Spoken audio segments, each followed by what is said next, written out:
Bonjour à tous, Alain Veilleux, encadreur-chef pour le 300 km pour la vie 2025. Ça me fait plaisir d'être avec vous aujourd'hui.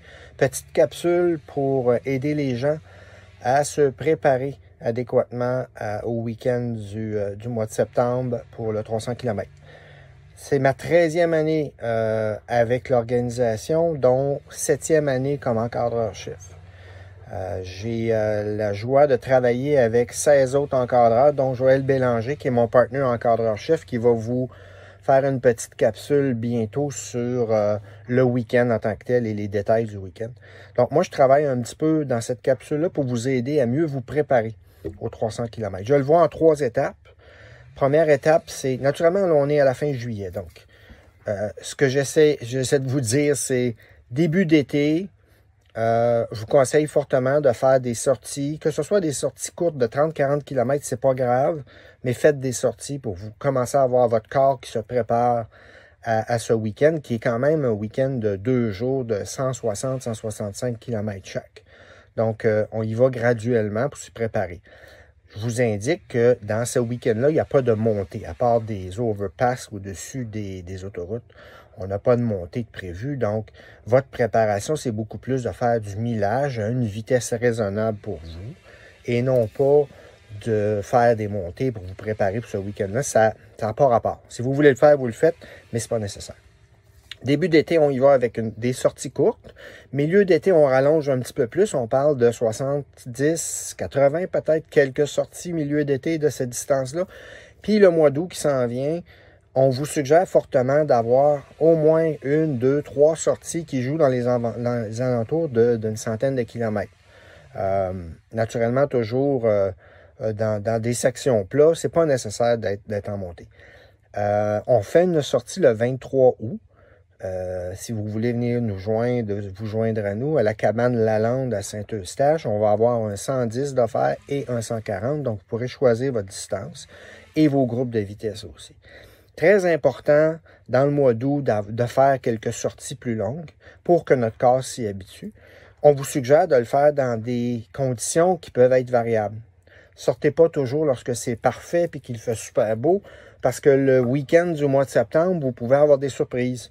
L'année passée, on est parti de Trois-Rivières, il faisait 8. On avait de la pluie un peu, on avait du vent, donc il fallait être premièrement habillé adéquatement. Et deuxièmement, avoir quand même roulé dans certaines de ces conditions-là, c'est plus utile. Ça vous donne plus de plaisir pendant le week-end. C'est une partie qu'il faut quand même considérer aussi, là.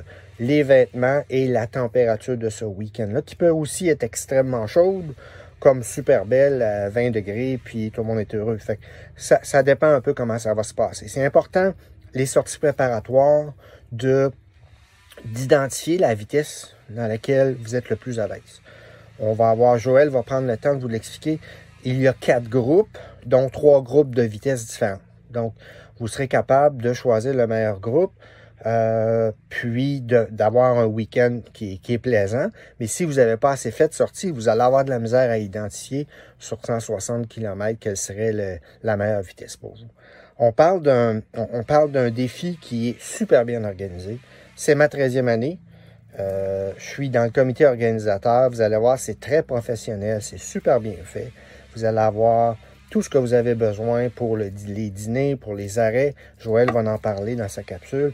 Donc, honnêtement, là, vous regretterez pas ça, mais préparez-vous adéquatement face à ça. C'est ce qui est important. Puis la semaine avant le défi, on vous conseille naturellement d'être plus relax. Faites une préparation mentale si vous voulez, mais physiquement, c'est pas nécessaire d'aller vous taper du millage pendant cette semaine-là. C'est une semaine de préparation et de repos pour le corps parce que le week-end qui va venir va être un petit peu plus ardu de toute façon au bout de la ligne. Je pense que j'ai fait pas mal le tour.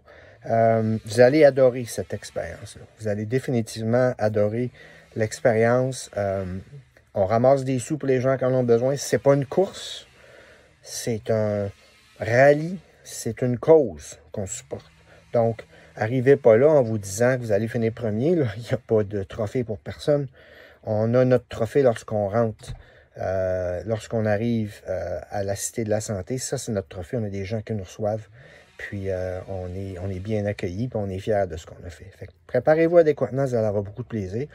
J'espère vous voir le 23. Venez nous voir, venez rouler avec nous autres.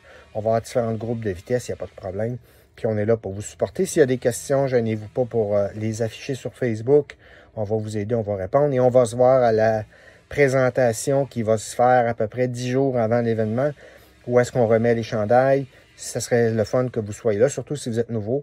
On va vous expliquer tous les détails, encore une fois, dans cette présentation-là à la Cité de la Santé.